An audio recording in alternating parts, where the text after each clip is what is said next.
we're going to be checking out today is something called NLP and kinesthetics.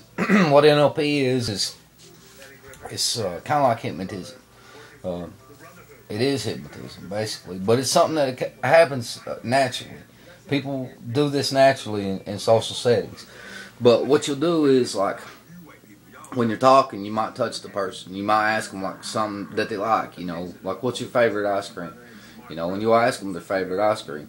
But when you do, you touch it, and you might do it, or even a little flick of the hand. You do a little flick of the hand, like, what's your favorite ice cream? And they say chocolate. And you're like, chocolate? You like chocolate?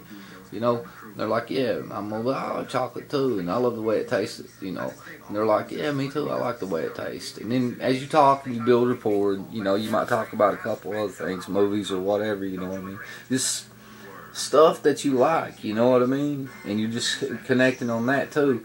But later on before you take off, you might say, hey, let me get your number, And when you do that, it gives them a good feeling in their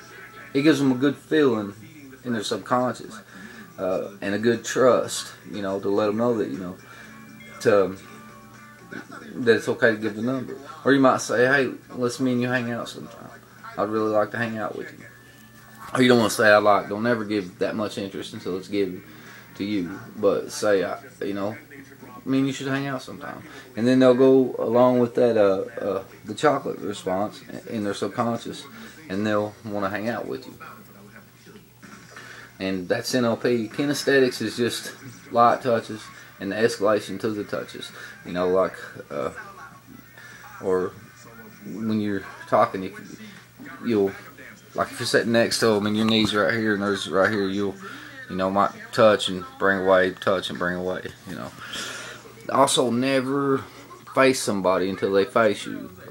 It's like they earn your attention. You know what I mean? You don't give them their attention until they earn it from you. As punishment and reward too. Like if you do give them your attention, they turn it away. Just like how the girls do. They'll say, "What?" If you talk to them, they'll say, "Well, I can't hear you." Well, that's not really earning my attention, so I'm not going to walk over there. You know what I mean? When they do that, that's a tactic that they use, wanting you to come talk to them. You know what I mean? They're trying to get you to come talk to them. So if you want to, if they showed you enough interest up to that point, yeah, if they say, "What, I can't hear you," walk on over there, you know what I mean? I don't. I'm like, maybe I need to learn to, but I won't. I'll say, "Well, I'll talk at you later, I'll holler at you later," you know what I mean?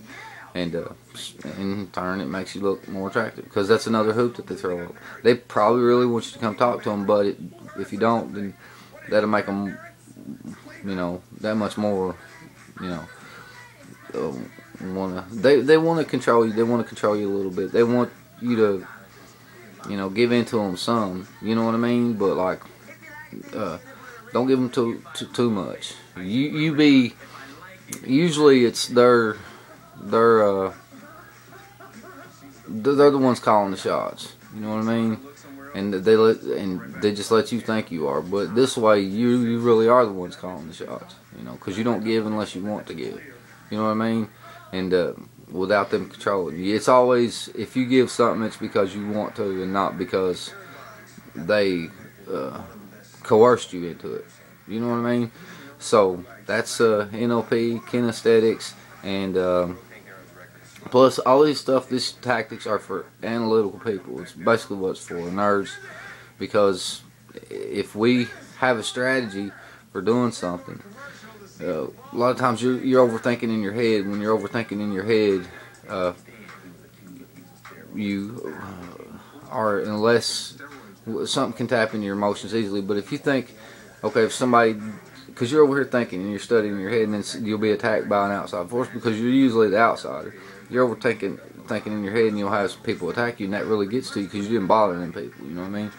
But if you have a strategy, a deck of cards full of strategy, then like if somebody attacks you, okay, the wrong strategic move for me to make would be to react to this. You won't react.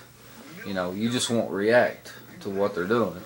It's hard to get used to, but like that's why this has come about, because it gives people like us strategy. It's a card to play. It's a game to play, and it's not about anything personal. You take all the personability